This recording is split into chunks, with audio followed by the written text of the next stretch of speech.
Welcome to BVC. I'm really glad you found us today. You never know with emails. They just go right through the inboxes sometimes. So we're really glad you're here. This weekend, we were supposed to have a movie night here on this property. Unfortunately, we had to cancel that with the weather, so we were really disappointed. But one of the encouraging things about that was when we had to make the call, it actually rained. So that's always good. Yeah. Nothing worse than making a call and it being sunny and beautiful and then you regret your decision. But it was kind of cool. Jen was able to she received a number of emails from people in the community, just like messaging and thanking us for even making the effort to put it on, and how they always enjoyed coming to this event together or with their families the first week of every school year. And so to know that it was missed in the community was really affirming that we need to continue doing that. And so we look forward to doing that next year. We hope you had a great first week back to routine. I think this morning was a bit of a smack in the face when we walked outside. It was 7 degrees. It's just like a reminder that we are in a season of transition right now. The cold, as much as some of us love it, some of us hate it, it is a reminder that we are approaching fall. And with fall comes new routines, new schedules. Lots of us are in new situations this year. Some of us are in new schools and new grades and new jobs and all of that. And so as we start into this new season together, there's this book here that I've really enjoyed reading called Every Season Sacred by Kayla Craig. And I want to read a prayer out of it called The Prayer for Fall. I know some of you have this book because I've seen it in your homes. But just take a moment and listen to this prayer. Oh God, Creator of all seasons, we thank you for the gift of fall's embrace. Be near as our families embark on autumn's adventures and new ages and stages of life. God, we breathe the crisp, fresh air and ask you to guide us in this ever-changing world. Be our compass as winds change. Direct us as we sit in the dusk and marvel at your mystery. As twigs snap and leaves crunch under our weight, we too give the weight of all that we've been carrying to you. But we know that you care for us. In the demands of domestic life, help us rest in you. Soothe our discontent and stoke the fires of our hearts, so we may be a soft place for our children to return to when the day grows cold. May our children know now and forevermore that no matter what the day brings, our arms are always ready to embrace them and welcome them home. As the air around us grows cooler, help us to create dwelling places that are warm and welcoming so that our neighbors, as well as our children and our families, will know that their presence is wanted. As fall stretches out and blankets us in fields of gold, grow in us a sense of belonging in you, O Lord, so that we might extend that warmth to others. Help us to be quick to listen, really listen to the people in our lives and our children. O God of harvest moons and campfire tales, O God of leaf piles for jumping and apple cider for sipping, O God of pumpkin pies with dollops of cream and the swirl of steam that rises from a cup of hot coffee in the cool morning, God, be near. Let us hear you in the bird's song as it hops from colorful leaf to colorful leaf, rustling a fiery blaze of motion in the trees that stands rooted even as seasons change. Help us to be family, community that notices the seemingly small, so we might be better attuned to receive the big changes you have for us too. O Christ, who moved in empathy, move us in empathy too. You clothe us in compassion like a warm and one hand-me-down sweater, pulled over our shoulders and passed down over the years. As the day grows darker earlier, help us get quiet so that we might sit in the darkness and dwell in the mystery of who you are. Soothe our fears and remind us that in every transitional moment in time of change, you are near. You are near. What a beautiful prayer. I pray that we are reminded that God is near as we come to worship together. And I want to invite you to stand with us as we take some time to sing, reflect on God's goodness, on his faithfulness. Some of these are maybe new songs, some maybe old songs, whatever they are. If you know them or not, welcome you to read along, sing along, whatever makes you feel comfortable. You're welcome to stand or sit. We just want you to create a space for you to enter in and experience God's nearness to us today. You just stand with us. There is none like you. No one else can touch my heart like you do. About a month now. More recently than that, if you watch the Paralympics. But I want to talk for a couple minutes about the Olympics. Anybody here watch or follow them? Yeah? A few people? Summer's like there were Olympics? Were you, for those that watched, were you excited? Were you invested? Was it just kind of like just on in the background and you didn't really pay attention? What was that like for you? Was it frustrating? As a family, we watched a lot of them. And I wouldn't say we're necessarily overly invested in any one sport. It's just kind of like on in the background all the time. And it was weird when the Olympics were over because it was like we just had this dead space and silence. And it was like I was missing watching somebody throw a javelin or something like that just while I was drinking my coffee in the morning. But it's fun cheering on Canada, especially when they're up against the States. I feel like I become a fan of every other country when they're up against the States. Doesn't even matter. And that's nothing against the States, but I just love rooting for the underdog. And it always feels like every country is the underdog. And so we always, like, if you look at the medal counts, it's crazy the number of medals that the US and China get compared to all the other countries. And so, I love cheering for the underdog. And it can be hard sometimes to get excited about the celebration of sport because it can be overshadowed sometimes by the politics that go along with it, that are attached to the Olympics, like the inequities of payouts for athletes in their success from their countries. Some of the wealthier countries are paying out $60,000, $70,000 for a gold medal, and some of the countries are just going home with nothing. When you consider the types of labor and working conditions for the people who are building these facilities leading up to the Olympics, like there's a lot of political stuff that can cloud the excitement of sport. But what helps me look past some of those stories, or some of those politics, or the stories of the athletes, I mean, they are incredible human beings. Journalist Lucia Salecchia says so often it's not the physical victories on the court, the field, the balance beam, or diving board that I remember.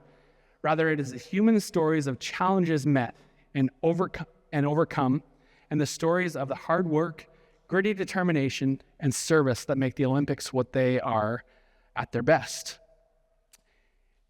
It's a beautiful thing seeing people who live with challenges of all kinds with grace and good cheer and overcome them and achieve things that they never thought possible.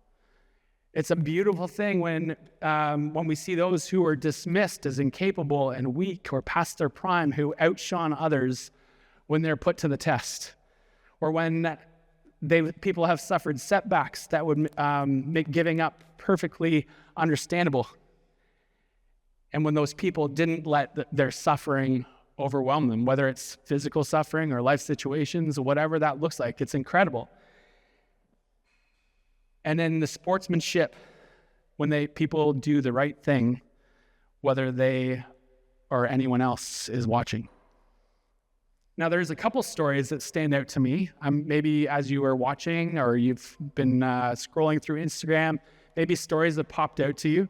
But there's a few people here that stood out to me this year. One of them, Oksana Masters, maybe you've heard of her before. She was an orphaned Ukrainian girl, and she was born with 6 toes, webbed fingers, no thumbs, and her legs were missing the weight-bearing bones. She is in the Paralympics, and she's a cyclist, a rower, and a skier. She has 20 medals over her Olympic career, and 10 of those are gold. Maybe you've watched the documentary about Simone Biles and seen her story over the last number of years, how she had to back out of the last Olympics, and to see how she's come back and fought back when it comes to her mental health, and to hear her story and just be so raw about how it's affected her and see her excel the way she has been incredible. There was one, I don't necessarily know the backstory of this girl, but Vinesh Phogat, she's an Indian wrestler who is just they just assumed that she was just going to wrestle, that she didn't have a chance of winning. And there was one day it was again, one of those days where I was it was on in the background. I had drinking my coffee, and I saw this girl. She just kept winning and winning and winning. And so she didn't really have a chance to start with. And then she kept working her way through the bracket. And it was incredible, to see the joy, because I think she was surprising herself even about how well she was doing. And you just saw that joy. And then the heartbreak the next day when she went in to weigh in, and she was only 5 ounces overweight. 5 ounces. It's less than half a pound. And she was disqualified from the Olympics because of it. You start journeying with these people a little bit as you hear their stories, and you start rooting for them. And it's this amazing thing. These stories, they help us enter into the celebration while holding space for the frustrations that can go along with the Olympics. And I can't help but see similarities to this in our faith. There's so much to celebrate, so much to be hopeful for, but can we still hold space for things like lament and grief? Can we hold room for both? As we've been talking about, Blair talked about holding space for these things, paradoxes in our faith. And I know this is a question that we keep returning to, and I think most of us would say, yes, we can hold space for both of these things, but then what does that look like? How does that play out when we come together? How do we develop a space that, as Scripture says, where we can mourn with those who mourn and celebrate with those who are rejoicing? I like the way the Message puts it in 1 Corinthians 12. It says, the way God designed our bodies is a model for understanding our lives together as the church. Every part dependent on every other part, the parts we mention and the parts that we don't, the parts that we see and the parts that we don't. If one part hurts, every part that is involved in the hurt feels it and feels the hurting.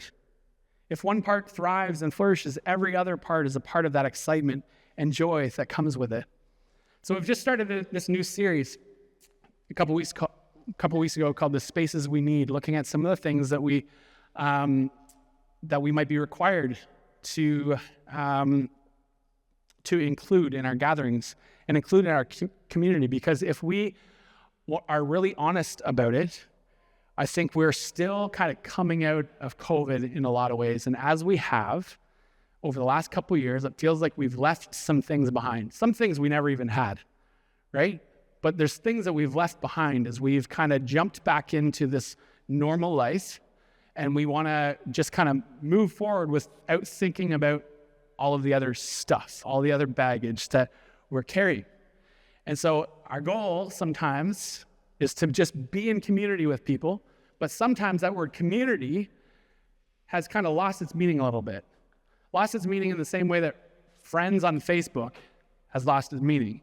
It just becomes like this empty word that we use because we're in proximity with one another, but the things that we value in community aren't actually happening. Does that make sense? So the things we're looking at, the things that I believe that we need in order for us to move forward together, is space for lament and confession. We talked about that a couple weeks ago, both individual and communal lament, deconstruction and renovation. We may need space for grief and comfort. And what I want to focus on today is celebration and hope. These things can't be things that we just kind of talk about once and check off the list and move on, because they are things that we need to be practicing as a community, things that shape us as a community. And so if they shape us, they should be things that we are doing together in a regular rhythm. These are the things that ought to shape us and unite us. And so the question that will guide our conversation today is, what does it look like for us to create space for celebration and hope as we look to strengthen our understanding of community and how we exist together? And I'm going to say right off the bat, we're probably going to need space for multiple things in our own lives. I don't think we can say, oh, I'm in this camp or I'm in this camp, I need that or that. I think a lot of us will need all of these things. But to be honest, I think our personalities can come into play here too. Sometimes we really feel the grief and we feel the lament, and it can be a lot of work to get to that space of celebration and joy. And sometimes the celebration and hope is the thing that comes really easily to us. And so to actually take a step back and consider the things that are going on in our world that breaks the heart of God, it can be really hard for us to focus on those things and take time to lament and consider where we need to see healing in our world. And so I want to look at Philippians 4, which may be a familiar passage to some of you, Philippians 4, verses 4-7. And an interesting fact, according to Amazon e-reader stats, this is the most highlighted passage in all of Scripture. Not John 3:16, not Psalm 23, the Lord is my shepherd. It's Philippians 4, 4-7. And I think that's saying something about what people want or what they need. Let's read it together. Philippians 4, 4-7. Always be full of joy in the Lord. I say it again. Rejoice. Let everyone see that you are considerate in all you do. Remember, the Lord is coming soon. Don't worry about anything. Instead, pray about everything. Tell God what you need and thank Him for all that He has done. And then you will experience God's peace, which exceeds anything we can understand. His peace will guard your hearts and minds as you live in Christ Jesus. A familiar passage, especially if you've been around the church for any length of time. You've probably heard it before. In some cases, it's one that's been misused and oversimplified. You may have heard me use the term spiritual bypassing before, which comes up when we look at this passage. If you're not familiar with it, with spiritual bypassing and what it means, it really just means, Dr. Allison Cook says, we use spiritual concepts and cliches to bypass or avoid dealing with our true feelings. So examples of this would be, you don't need to feel depressed or feel sad. The joy of the Lord is your strength, or should be your strength. Or just pray harder and the addiction will go away. Or you're not lonely. You have Jesus. He's with you all the time. Or God forgave you, so you should forgive your abuser. Just turn the other cheek and keep doing what you're doing. Those are all examples of spiritual bypassing. That's not to say that you can't find healing and forgiveness and grace through prayer and through Jesus. I fully believe that's possible and happens, but it is saying that in each of one of these examples, it overlooks the part that we play or minimizes the realities of a situation and doesn't consider the other pieces in addition to prayer that lead to healing. And I don't think what Paul is doing here is spiritual bypassing when he says to rejoice. But I also recognize that some people might be a little bit skeptical of that. And it might be that me saying that might be a little bit like a member of the International Olympic Committee saying that the Olympics aren't political. The truth is, it's complicated, right? So how do we get into a deeper understanding and appreciation for Paul's words? Well, I think like the Olympic analogy, we need to discover the backstory here in order to find the celebration and the joy and the hope. So imagine with me for a moment that this is a letter written specifically to you from someone that you deeply love and admire. Who would that be for you? Would it be a friend or a family member? A mentor? Maybe somebody that's passed on? It's helpful for us to remember that this passage is a part of a letter written to a group of people at a specific time for a specific purpose. It was written to a church in ancient Philippi which is now modern-day Greece, and it was from the Apostle Paul. And there was this deep love and admiration that went both ways. Paul loved these people, and these people loved Paul deeply. The Apostle Paul, for being real, I think can be written off really easily because he can be a little bit intense. It's very likely that he would have been canceled today. But there's no doubt that he was very into his faith, that he was very moved and passionate about his mission to plant churches and to share the good news that Christ had come to show us a better way. But he was also a suffering servant. The dude went through so much. He wrote this letter, actually, that is so full of joy and love from prison. And not prisons like we know them today. It was hard and dark, and there were chains. Like, imagine more the picture that comes to mind when you hear the word dungeon. That's probably a little more accurate. Some of the things that he went through, you can read about in 2 Corinthians 11 he went through all of these things to get letters to his people. But I just want to read a list of some of the things that happened to his body. He was imprisoned. He was beaten countless times, almost to death. He received 40 lashes minus one. The Romans believed that 40 lashes would kill a man, and so 39 kind of took them right to the brink. And so 39 became the number. He was beaten with rods.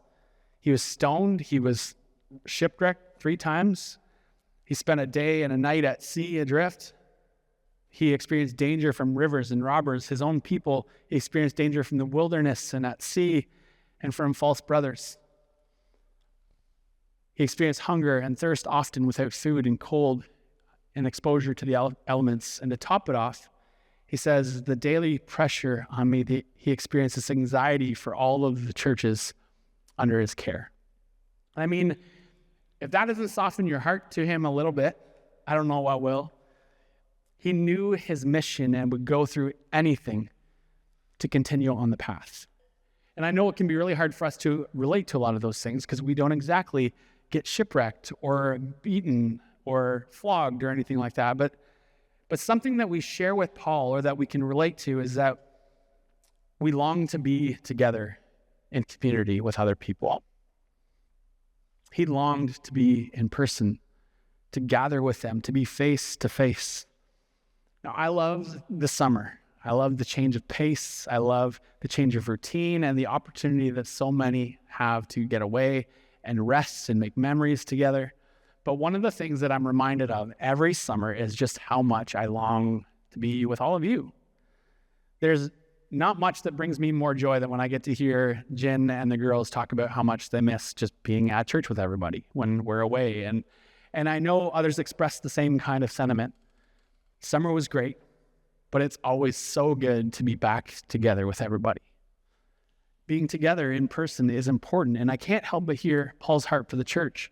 He longed to be with them. He longed to worship with them. And like I said, the church in Philippi, they longed for him too. It went both ways. They knew that he couldn't work because he was in prison. His part-time job was a tent maker, and so they sent him money to support him. And so this letter is essentially a love letter saying, thank you so much for your support. Thank you for your care. Thank you for the gift. And he says things like, my brothers and sisters, you whom I love and I long for, or I am amply supplied now that I have received from Epaphroditus the gifts you sent. They are a fragrant offering. Philippians is filled with this kind of stuff, and you can read it for yourself. It's only 4 chapters. And chapter 4 is how he ends this love letter, not with judgment or with spiritual bypassing, just joy and support. It's a pastoral encouragement to a church that is already rejoicing in the Lord to continue rejoicing, to stay hopeful. So back to our original question, what would it look like for us to create space for celebration and hope as we look to strengthen our understanding of community and how we exist together?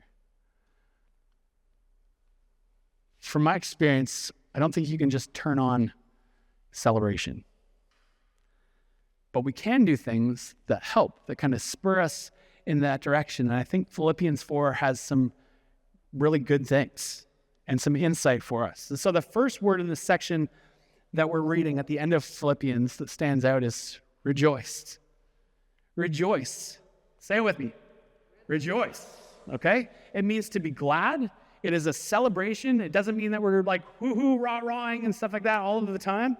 But it also means to be well, for us to thrive together, which I think is so important for us to understand, because I think it clarifies that celebration doesn't have to be fake praise with our positive dial like turned up to the max. It's not what celebration is necessarily. That's an element of it.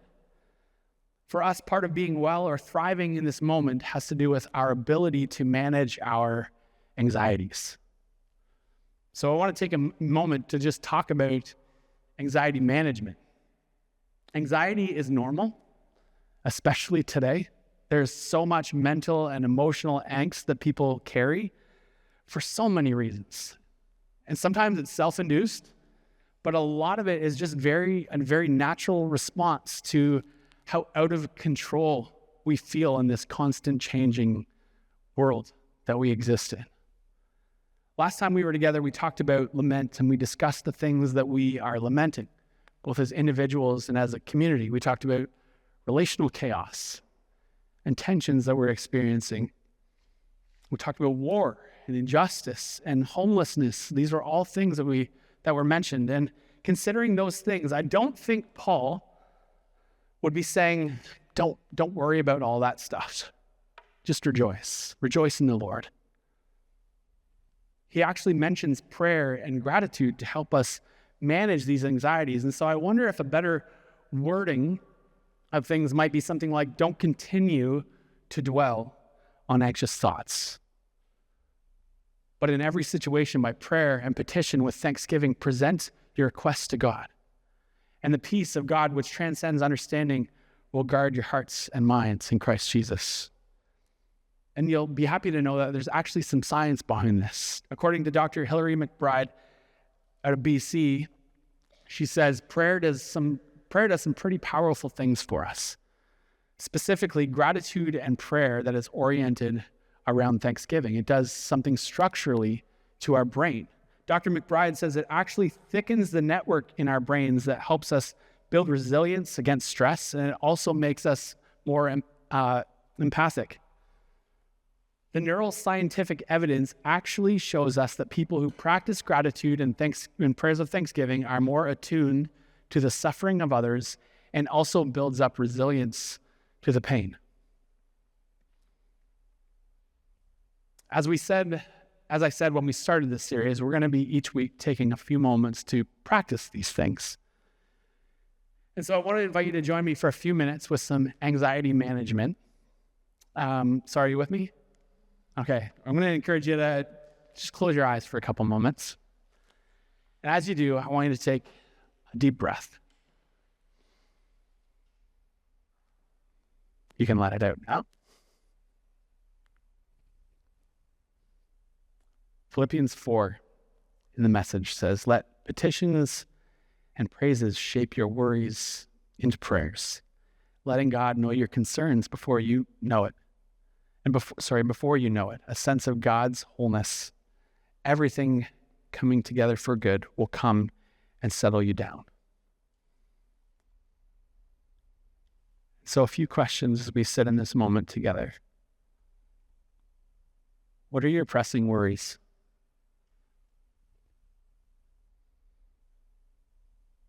And maybe to clarify the question in light of celebration and hope, what are the things that are keeping you from celebrating and being hopeful? They could be big or small. What are you concerned about? Just take a moment.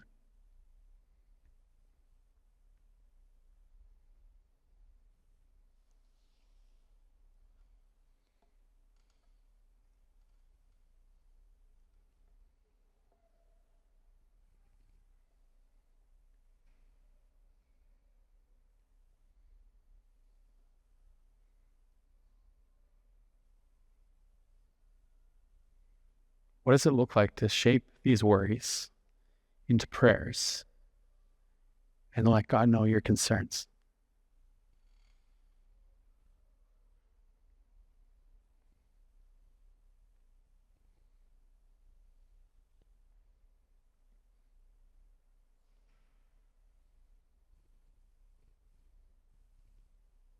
Then it says, with thanksgiving, present your requests to God.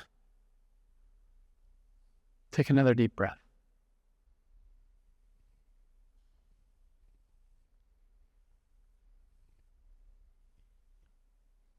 What are you thankful for today? It can be the tiniest thing.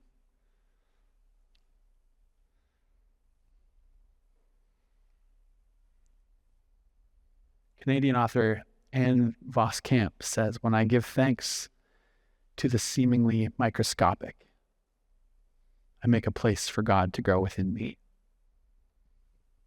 What are you thankful for?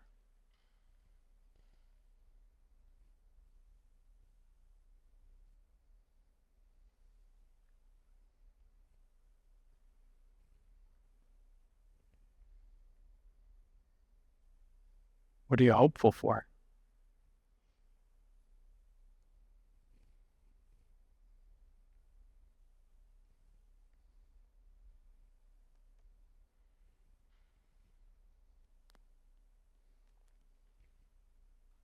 What are you celebrating?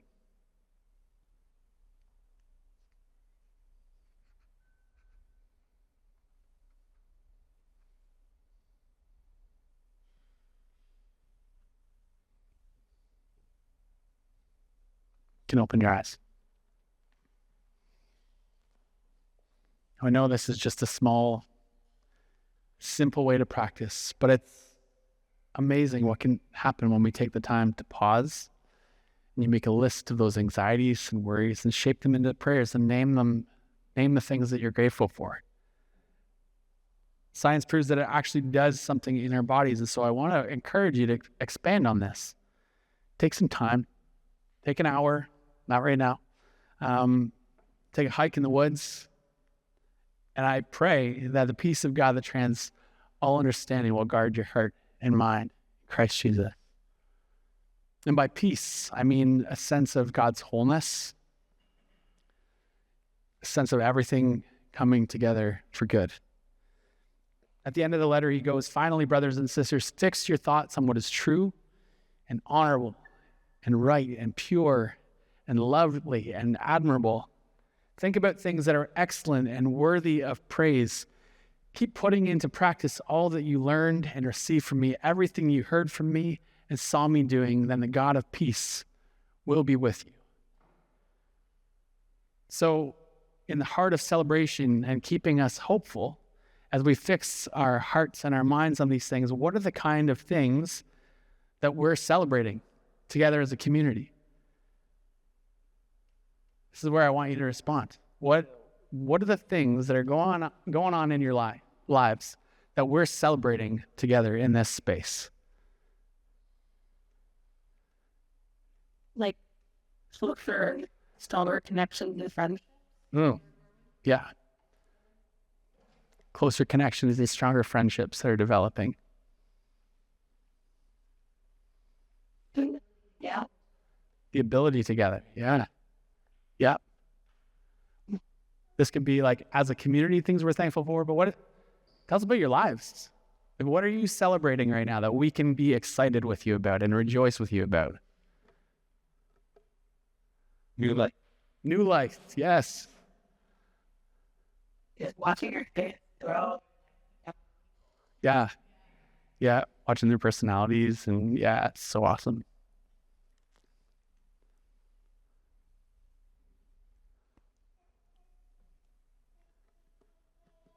Yeah, Cheryl. Yeah. Beating cancer. Yes. You've had quite the journey. Yeah. So thankful. Ah.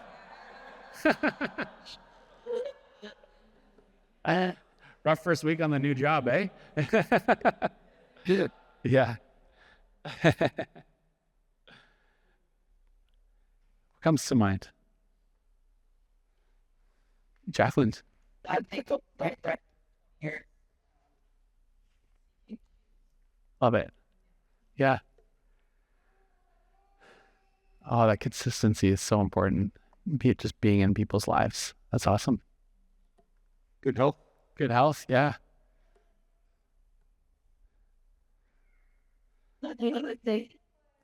Yeah. Yeah. That's it. It happened.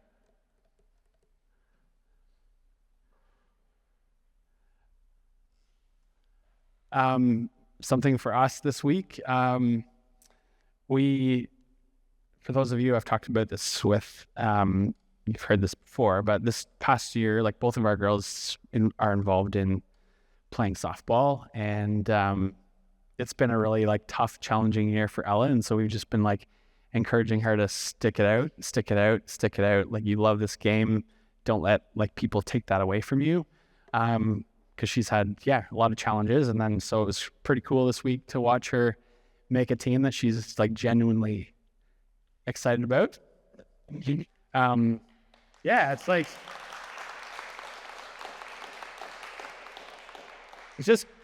it's so rewarding watching like your kids persevere and like continually be praying for something, and then just see God's faithfulness in it. And those things don't always happen, but to have heard her say this has been something that she's been praying about a lot, and this is like plan A, and everything just kind of like fell into place exactly as we'd hoped it would, was just like a beautiful thing to witness this week. So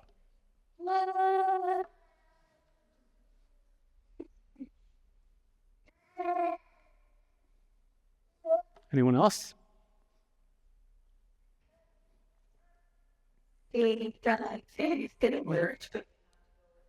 Yeah.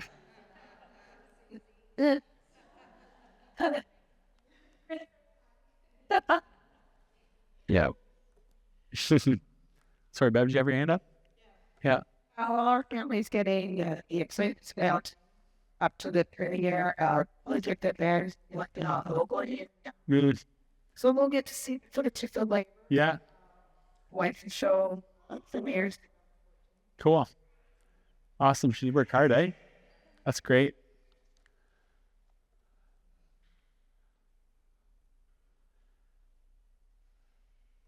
I think Janice, sorry. Wasn't like that. No, Love it.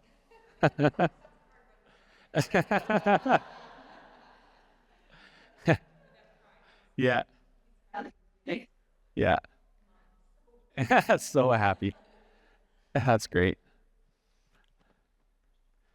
When I think of this space and the volunteers and the work and the hands that go into making what we do happen, not just here, but kids choir and just all the things that are like a part of the structure and the way we do things, to the things behind the scenes and the friendships and relationships that are developing, that I hear. I think when we see people come into this community, Jen and I, we become kind of like that first point of contact for people, right? And so one of the challenges sometimes is to like take a step back sometimes, and then allow people the opportunity to engage in other relationships where it's not like dependent on, we aren't their people or your people, and we are here and we'd love to be your people, but it's so important and like rewarding for us when we see those other relationships and friendships developing and growing. And I'm thankful for that. I'm thankful for the opportunity to have taken these backpacks down this week, and to have seen both times we walked in, it was kind of like unannounced, and the girl just looks at me and she's like, "You have no idea. I was literally just praying that somebody would drop off backpacks, because I just had to turn families away because we didn't have enough." So like, just to hear how we've been able to be a part of that, to have had baptisms a month ago and celebrated in that way, like there's just so much for us to celebrate and to be thankful for. And it's great. That's what I wanted to close with today. I'm gonna ask the band to come up. We didn't really plan for this, but we're gonna close with that song "Great Things" again that we started with. But as I do, would you pray with me? God, we thank you so much for this community. God, I know this word community can often be thrown around sometimes without a whole lot of weight to it. Because it's kind of a catchy thing, and we long to be a part of community, but sometimes we have a skewed idea of what that looks like, and sometimes we just aren't willing to put in the time and the effort to into community for it to be what it could possibly be.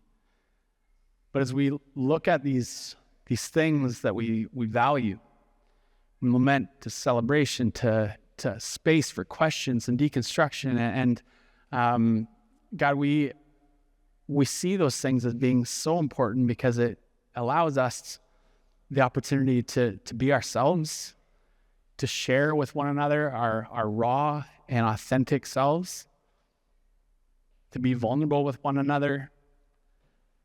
God, as we hear the stories of others in our community, I know one of the things sometimes that can creep in is jealousy sometimes, or discontentment, comparison, like all of those things that I believe the enemy wants us to feel when we have opportunities to rejoice. I just pray against those things. God, make us joyful, make us people who can come alongside people in their hurt and in their pain, in their questions, and journey with them in love, instead of feeling some of these negative things that can sneak in. I pray that you would unite us, that get together with it, just this bond that can't be broken. We want to be a reflection of your love to the world around us, and I think these are the things that will help strengthen us in ways that we have been missing.